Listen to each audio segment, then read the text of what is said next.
Bonjour. Alors avant d'entamer cette nouvelle formation et entrer dans le vif du sujet, je voudrais vous faire une petite introduction. Dans cette nouvelle formation, je vous propose de développer ensemble une application qui fera la maintenance d'une base de données avec un formulaire qui nous permettra d'encadrer la saisie et qui utilisera pour cela un contrôle list view, ce dont je n'avais encore jamais parlé. Si vous appréciez ces formations et que vous souhaitez soutenir la chaîne, vous pouvez faire un don. Je vous mets le lien Tipeee XL One Click dans la description. Alors, n'hésitez pas à vous abonner à la chaîne, parlez-en autour de vous, cela peut intéresser toutes celles et ceux qui travaillent régulièrement sur Excel, et puis ça permet également de faire grossir la communauté XL One Click. Un petit pouce bleu, à moi ça fait toujours plaisir, et puis ça permet de faire remonter les vidéos dans les algorithmes de YouTube. Enfin, activez la cloche pour avoir la primeur des nouveaux contenus. Dans le précédent épisode, nous avons vu comment appliquer un filtre à notre liste view. Dans ce nouvel épisode, nous allons voir comment calculer les différents paramètres liés au code article et au volume de commande, puis nous verrons comment modifier une ligne de commande pour faire la mise à jour de notre base de données.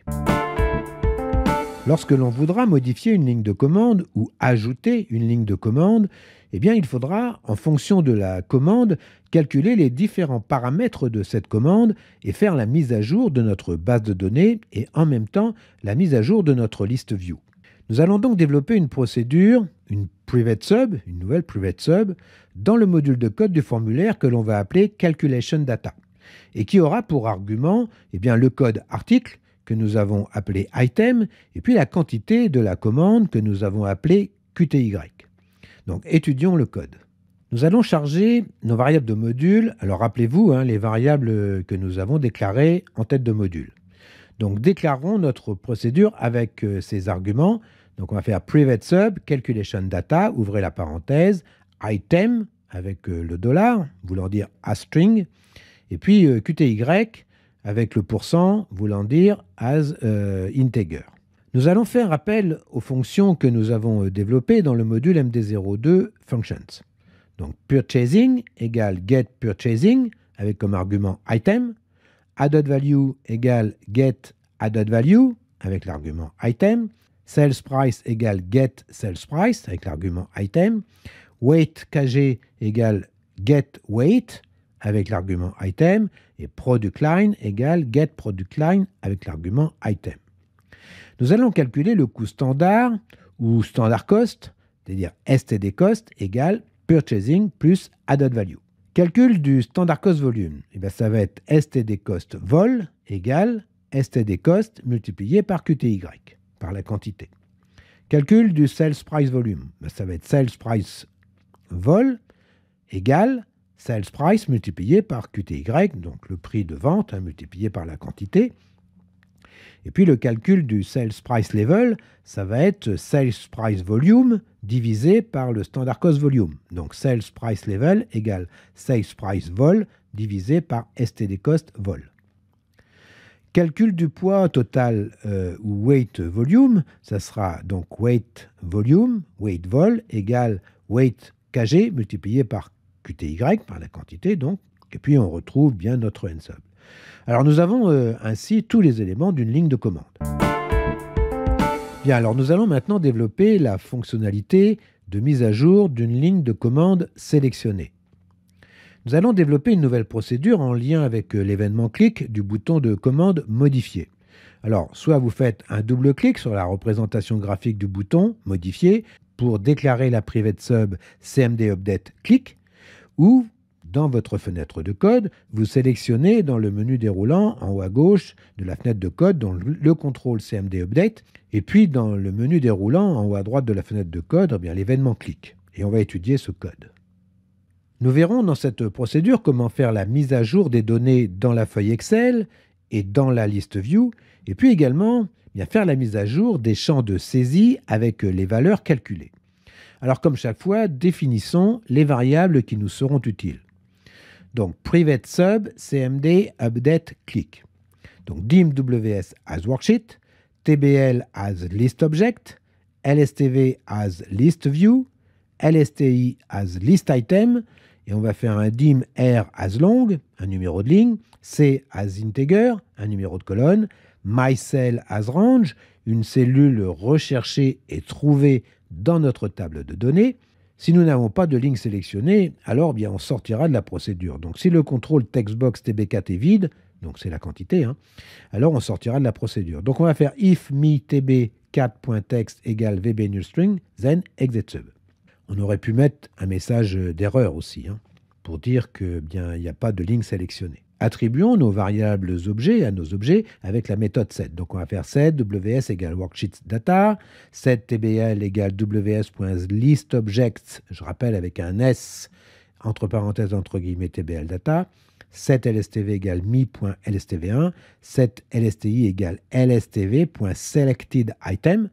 Nous attribuons à notre variable objet lsti l'objet listItem sélectionné. Attribuons les variables de module. Donc, CDE égale LSTI. L'STI, rappelez-vous, c'est le list item qui a pour nom le numéro de commande. Donc, c'est la clé primaire. Donc, CDE égale LSTI. Une fois notre ligne de commande sélectionnée dans notre list view, nous pouvons modifier le code article dans le champ de saisie et récupérer le code article du contrôle TB5 qui est une combo box. Donc item égale me.tb5.text. On fera la même chose pour la quantité. Donc qty égale me.tb4.text. Connaissant le code article et la quantité, bien, nous pouvons faire appel à notre procédure calculation data. Donc call calculation data avec ces deux arguments, item et qty, que l'on vient de récupérer dans les lignes de commande précédentes.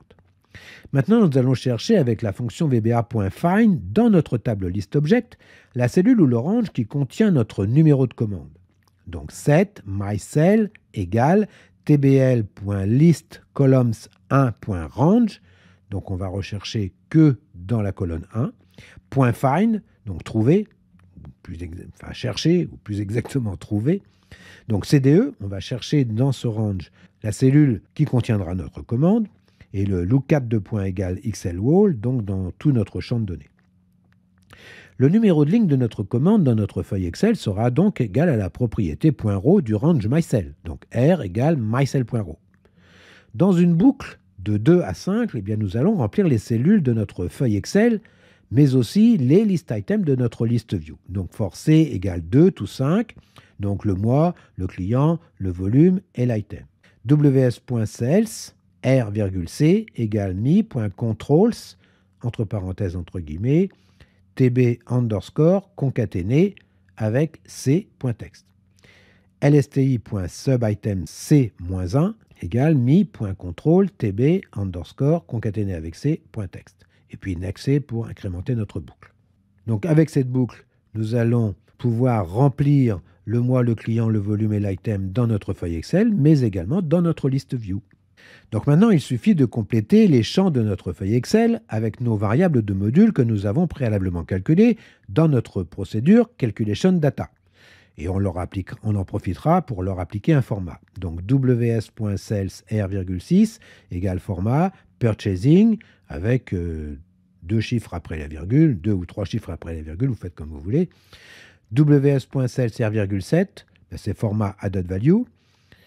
ws.sales r,8 c'est format sales price, ws.sales r,9 format weight kg, ws.sales r10 product line, donc là c'est une chaîne de caractères, donc il n'y a pas besoin de la formater.